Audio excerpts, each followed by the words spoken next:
EGX 2016. I think we're ending on a pretty good one. We're going to be talking to the team from Playtonic, the guys that are making Yooka Laylee. And yes, I'll do a quick round of introductions. I'm Chris Brett from Eurogamer. I'm joined by Gavin Price. Hello. You're the studio head at Playtonic, is that right? Yep. We've got Chris Sutherland, you're project director on Yooka Laylee. That's right, yes. That's pretty cool, but you're also the guy that did the announcing in Killer Instinct. I did do those. I feel like that should be your defining title. I should have opened with that. And also, Steve Males, you are the character artist. You made Yooka and Laylee, and also another couple of characters people might have heard of, Banjo and Kazooie. Yes, that's right. They've been making me do characters and animation again, yes. They've been making you do it, right. Yeah, so we're going to have a brief Q&A. Up here, and then we have a little bit of a surprise to show halfway through the panel, and then we're going to have some audience questions at the end. So do think of some nice things to ask at the end of the panel. I guess I'll start us off. Obviously, Yooka Laylee, there's a huge appetite for it. Your Kickstarter was ridiculous. The amount of interest, I think must have even been a surprise to you guys. You have a huge crowd to show up to hear you talk about your game. But the thing I want to know, I guess, is it's been 20 years since the release of Banjo-Kazooie, almost 20 years anyway. Have you needed to modernize anything? Have you needed to change anything? Even though you're making a game clearly inspired by that, what have you had to change in 2016 to make it still feel relevant, still feel fresh? So one of the things, we look back at the old games ourselves, and there's clearly some bits which we think, right, we don't want to mess with these bits. We love how they play still. Pretty sure the fans do too. So we just kind of looked at modern tastes and thought, right, how can we allow players to come and play a game like this and play it their way, more so than, oh, you must do this in this order, reach the end of the game, and when you talk about it to other people, you're all going to be pretty much just saying the same thing. So we just wanted to make it a lot more replayable, have things, worlds, unlock, extend, what moves become available when, just add a bit more freedom to that, and open it up just to capture more modern gaming tastes, and also not be the kind of game that restricts how much free time you've got to play it, just be more accessible that way, but without kind of messing with the bits that, well, they're not broken, so don't try and fix it. Keep the bits everyone loves there. Chris, what do you think those defining features are for a game like this? What is it that makes the 3D platformers that you make distinct?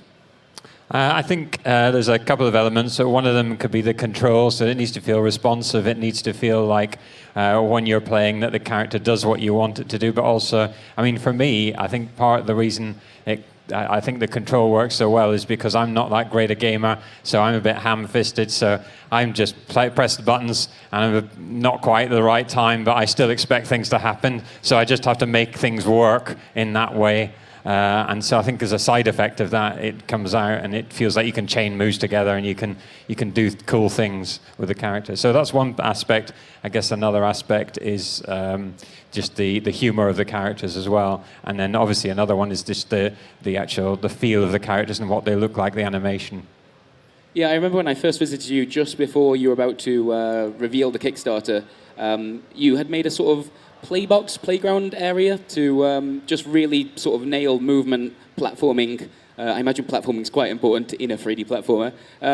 What is it that you're looking for? What does it need to feel like to prove that you have got it right? I think it's just a sense of just control and fun. I mean, when we started, we didn't have any graphics, we didn't have any model or anything, so we just started with a cube, moved that around, made that jump, and then that felt kind of fun, and then we just added more to it, and then obviously with animations it becomes more fun to control. I think game feel is often one of the most difficult things to really nail a definition for, but you're moving a cube around inside a world that doesn't have any graphics.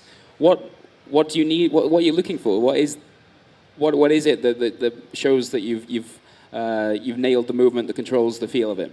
I think our approach is to if you look at the game think about the game when it's going to be finished, and then you think, what's the player going to be doing for most of the time through that? They're going to be navigating around, they're going to be jumping from platform to platform, and then you think, right, we have to get that working as soon as possible. and that's got to feel good. And then from then on, what you do through the rest of the development is you iterate on that, and you just kind of go, hey, wouldn't it be cool if we had this move? Or maybe it feels like when I jump here, actually it feels like I should be able to press the button again and do another thing, because it just feels like it doesn't quite feel right, and then we try that out. Or if it doesn't work, we'll go back, we'll try something else. So there's a lot of iteration. It's kind of really the secret, I suppose. But fortunately, we've done this enough times that hopefully we don't make too many wrong turns, and our iteration is quite quick. Yeah, you guys have a little bit of history with this genre, I think. So Steve, they've got this playground box that they're messing around with. They've got a cube jumping around, sort of getting the feel of it, and they're telling you, we need some graphics now. We need to know what this looks like. Did you always have a strong vision of what Yooka Laylee would eventually look like? Did you always know it was those characters? Yeah, I mean, Chris is suggesting I'm lazy. It wasn't a cube for long. It's not like it was a cube for 6 months. I did give him some graphics to work with relatively quickly. I just didn't put them in. Relatively quickly. Yeah, so the first one we had was this tiger character, and I think the 2D picture of him was actually like projected onto the side of this cube. So we had this like really bad tiger cube like jumping Amazing. around. And then I think because being a small startup company with limited funds, we had to get the characters right straight away, do it quickly, and thankfully we arrived. I think everyone is pleased at the result with the chameleon and the bat. I think even given another year to iterate on the characters, there's very little I'd have done differently. So, what was it about those creatures that works for the game you were making? How did you know it needed to be a chameleon and a bat? Well, I was given free rein by Gav, which is a great thing to have, like the autonomy to create what you like, especially for characters in the lead role, which is very similar to the way it was back in the Banjo-Kazooie days. So we're kind of thinking about what characters haven't been in video games much. We're thinking about the abilities the characters are going to need to have. Chameleons are cool creatures with loads of cool abilities around camouflage, the tail, the tongue. So we couple that with a character that needs to fly. We couldn't do a bird because of, I think some other guys did a bird, in a backpack. Somewhere. So it was a bat was the next one, because again they have cool abilities around sonar, and we coupled the two together and they just make a great combination. Fair enough. Gavin, how has the studio developed since then? So when I did first visit you, I think there was maybe 7 or 8 people working at Playtonic? Yeah, when you first came, you saw we were back to back in the storeroom cupboard of the office block.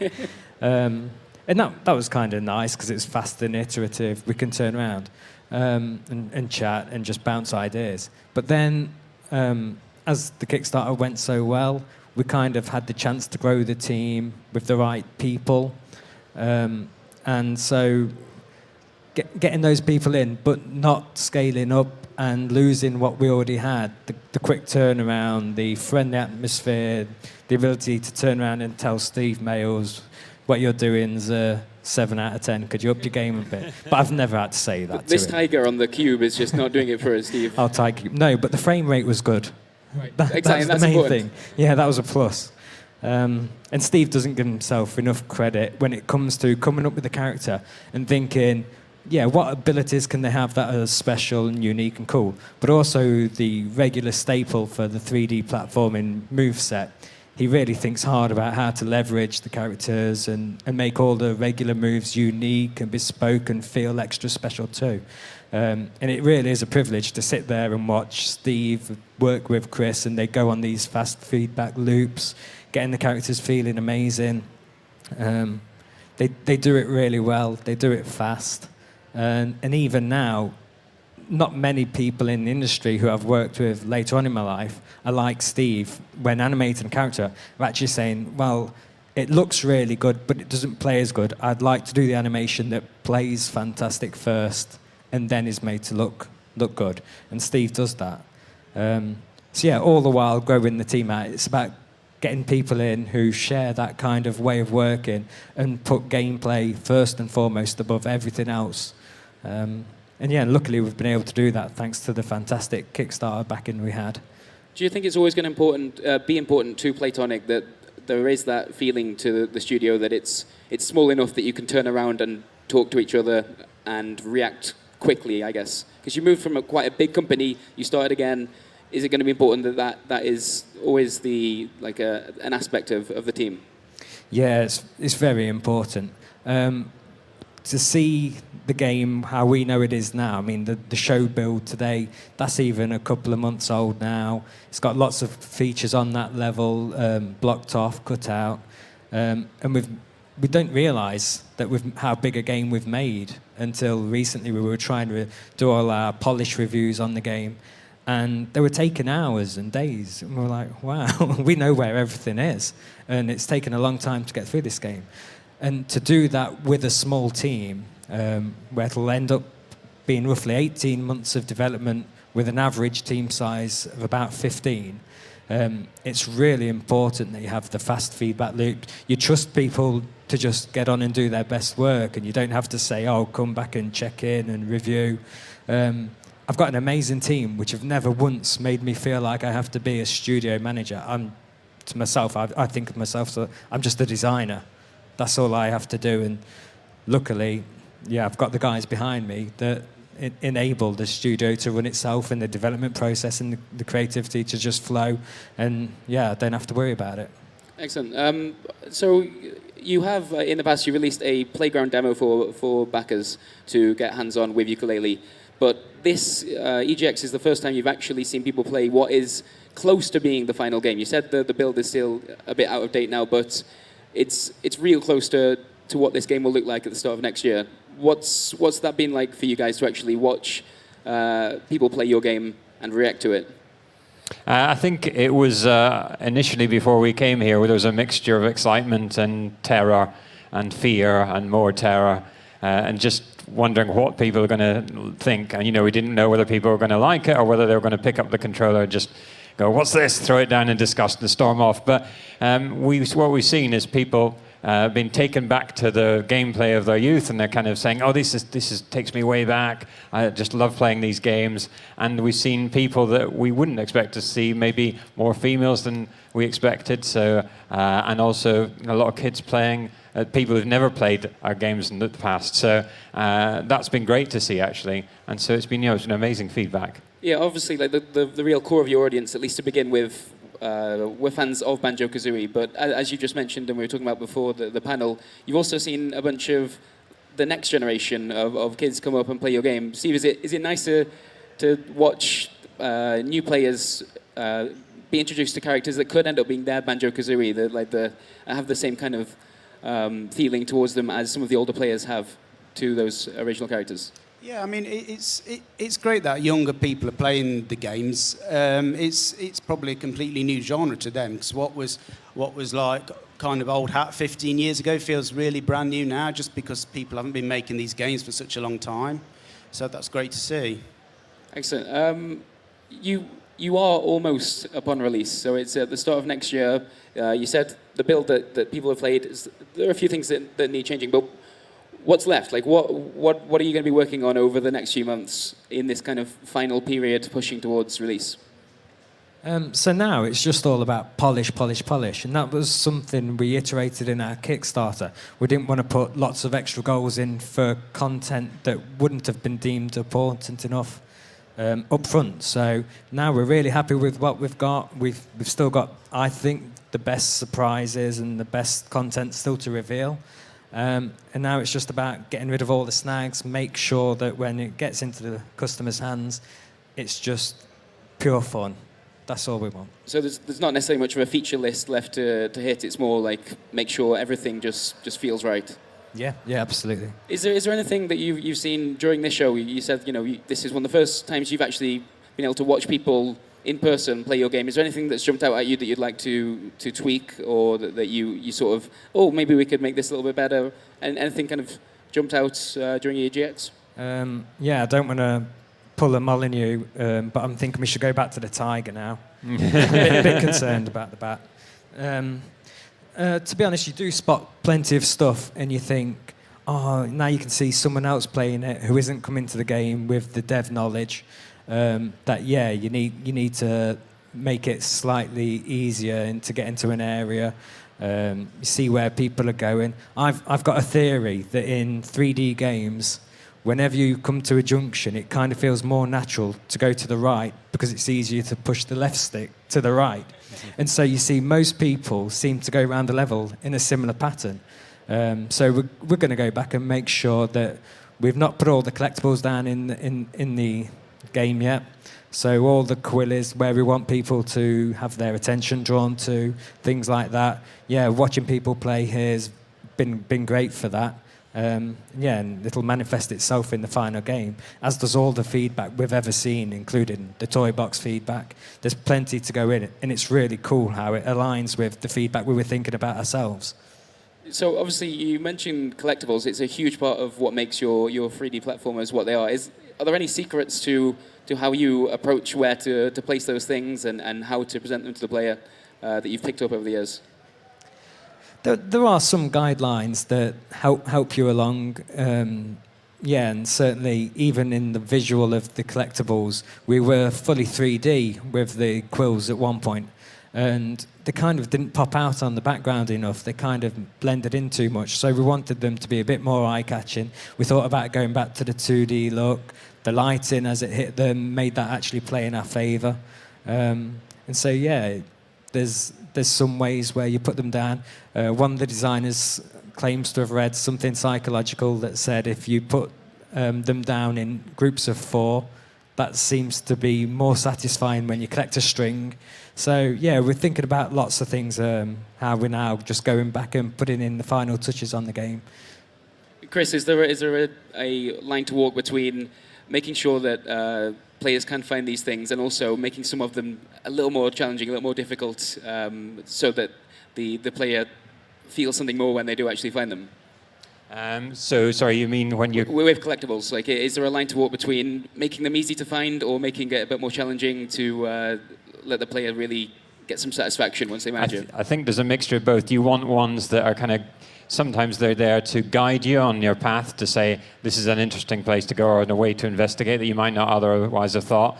And the other thing is sometimes you want, when somebody says, hey, I'm going to explore this area, I wonder if there's anything around there, you want to kind of surprise them and go, oh, actually, there's something to collect around here. And that they're kind of, it's one of those, it sounds like a cliche, but they're surprised and delighted to find these little things that have been put around there. And they go, oh, actually, there's a tiny little reward for just finding that little quill that's there. So there's a kind of combination of both. Absolutely. You guys have been making these kind of games for such a long time. When you look back at Banjo-Kazooie, the original 3D platformer that really defines what Yooka Laylee has become, what do you see as the big differences between when you're working on that game and what you're doing today? I think one is game structure. It was very linear back then, which actually some people enjoy. And I used to, when I was testing some of the games, because I had to speed run through, I liked the fact I could just go mop up everything, move on, do the next stuff, move on, next level, and not forget too much about the past. But this time around, we know we want the game to be more accessible to a wider audience. We don't want to sacrifice difficulty for difficulty's sake. We want people of any age to be able to come in, enjoy it, and then to master the game and go and see absolutely everything. That's where we tailor the experience for the hardcore. Whereas back on the other games, the difficulty was pretty much tailored to the dev's own capability. So we have to be more aware of that now. Absolutely. Steve, also, I guess, technology's come on quite a way since some of those older games. What does that now allow you to do with Yooka Laylee that wouldn't have been possible back then? I think the characters and animation have stayed surprisingly similar since those days. I mean, of course, there's difference in polygon count. In the N64, we'd have like 400 polygons for a character, and then that is now an eyeball. So that's the difference there. But the way the characters and animation are done, they're almost their own separate little thing. So that's good for me because I'm not that technical. So if I had to delve into the way the environments are constructed, I think I'd be breaking the game every day. So thankfully, I can do my own little characters and animation, and then it gets put in, and I'm not breaking too much. So that's good. How about gameplay-wise? Presumably, you can fit a lot more into Yooka Laylee. One of the things you've already mentioned a couple of times is that you want replayability. You want those worlds to change and move with the player. Is there anything else that jumps out that you can do in terms of gameplay with the power you now have at your disposal? I guess we can achieve a lot more variety. There's not just 10 of a key collectible per level anymore. So you can fit a lot more stuff in memory, do a lot more different types of challenges throughout each level.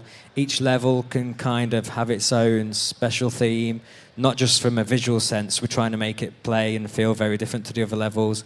And they'll kind of have their own very individual flavors in terms of even as to how world extension unlocking might be.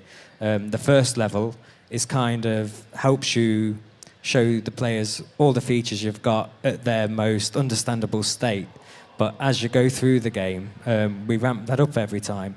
And with the flexibility of Unity as a development environment and the extra power forwarded, you can just be a lot more flexible, plan ahead for having lots of variety, iterate on it fast, and hopefully we don't mess up. You're doing very well to just keep on going through that noise. One final question before we move on to something a little bit of a reveal. Let's go back to character design, and it will become apparent why we want to talk about characters. What is it that you think defines a Playtonic character? It's not just the googly eyes or the daft names. What is it that makes your characters stand out and become so memorable, in your opinion? It is. It's all about the googly eyes. You think that's it? Yeah. Actually, I tried to steer a little bit away from the googly eyes now, but all the guys are saying, "Oh no, we've got to put googly eyes in." The people are expecting it, so there is a good smattering of googly eyes in there. But I don't know. We always look for sort of a bit of an X factor in the characters. We really try to max up the appeal. We know exactly the sort of game we're making for, which is a big advantage from the start. I mean, personally, myself, I tried to take a feature of a creature and exaggerate that. In the case of Yooka, to be the crest, because chameleons have a sort of a small crest thing going on, but it's obviously nothing like the massive thing we have on our character, and that crest obviously serves a double purpose because it kind of houses Laylee in almost like a little cockpit. Absolutely. Okay, well, with that in mind, Gavin, I believe we're going to have a look at something now. A little trailer's going to play behind us. Would you like to introduce this? This is a character trailer we've put together. We try and think of what's the next thing along our release plan that we want to show off, and we've arrived at this point. All right, let's have a look. Product not yet rated.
So there we are. I think I recognize him from somewhere. Yeah, Steve ran out of ideas. I knew you were going to have another dig at Steve then. Dig? Wow, I didn't mean to do that. Chris, one of the things I really like about Shovel Knight coming to Yooka Laylee is that when we were talking about this yesterday, you mentioned that the team had to have a Skype call with the guys that made Shovel Knight to explain the gobbledygook and the best way to get that across the game. That's right, yeah. So some of our backers are using voiceover in the game, we give them a session of where we explain how we do the gobbledygook, and we had to do the same with Yacht Club folks, and we took them through the steps that we do when we make the gobbledygook noises. So they went away, and then they came back with those noises, and we put them in the game. So they are all authentic. That is incredible. Two of the most well-respected game developers having a Skype call in which you make strange noises at each other and then critique them. We should have recorded it, I guess. You absolutely should have done that. Yeah, so you have special guest characters now. What was it about Shovel Knight that that kind of appealed to you? How did this come about? Well, we mooted the idea with someone at Team 17 and said, you know what, we'd like to show that the Playtonic universe that we're creating, yeah, it's going to have all our full characters, but having guest character appearances would be kind of way to set out a thing as this is what we could possibly do early on. And so when you think about, well, who's out there which is a really cool character, much loved game, developers which share the same kind of values we do as developers, and have created something fantastic in the past. Hang on, you keep using plural words here. Does this suggest there's going to be other guest characters that might pop up? None that I know of, okay, honestly. All right. But I'm not close to the idea. Right, fair enough. Not for Yooka Laylee, though. I think Yooka Laylee, we're really happy with having Yacht Club Lender's Shovel Knight, and he's an awesome character. We're big fans of the game, so it was kind of almost a selfish thing to do as well, in terms of, oh, well, if we're going to have someone, let's have someone we love, someone who can appear on all platforms. That was important. Is it quite nice being indie and being able to be like, we quite like you, and you might like us as well? Maybe we should work together. And you'd have to go through, presumably, a lot of different steps to make that happen. I think that's right. I think, if it was a large company, we'd have to have a lot of approvals. There'd be discussions. It could take years before that decision was made. But I think it was probably just an exchange of a few calls or emails, and it was like, yeah, let's get on with it. That's brilliant here. Okay, I think we're going to open up to some audience questions now. There's going to be a microphone that's down here. If anyone would like to step up and ask something nice, that would be great.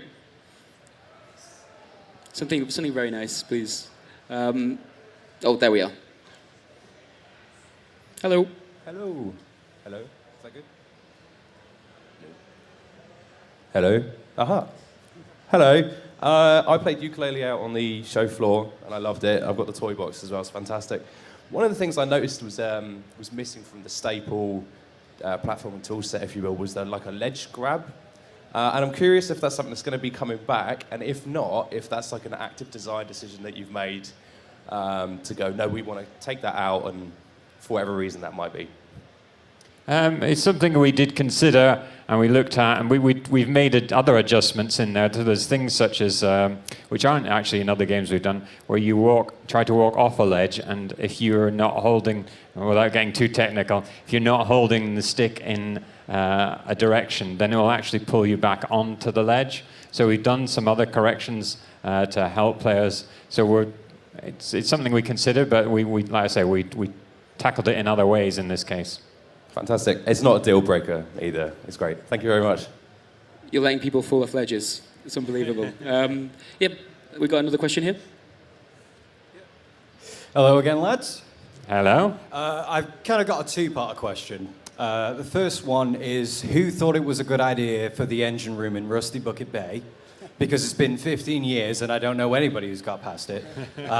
But my more serious question is, you've done the Banjo-Kazooie throwback now. Is there anything from the old Rareware days that you want to consider reformatting into the modernized term? Because maybe a new Diddy Kong Racing sort of idea, or maybe a reformat on the Killer Instinct? I'm basically asking what's next for Playtonic games.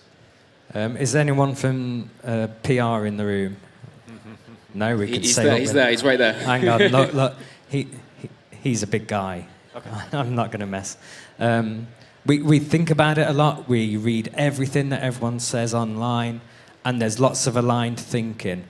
But one thing I do think is important for Playtonic that I actually want to capture is that old feeling of secrecy and surprise. So you don't really want the answer, I don't think.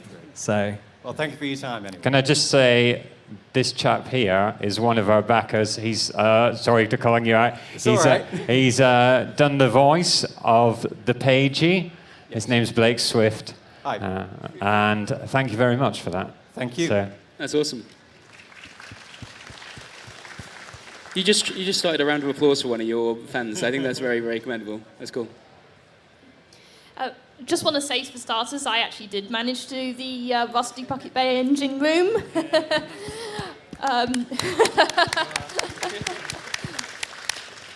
But I was just noticing, I mean, you seem to have so many fantastic characters in the game.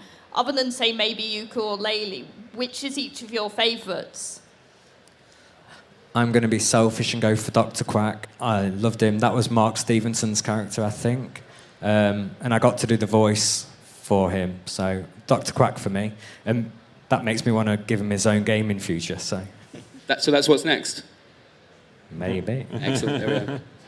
I'm tempted to say Laylee, but then that would make Yooka feel bad. So I don't know if I can say Laylee unless I say it very quietly. You might not hear. So perhaps Laylee.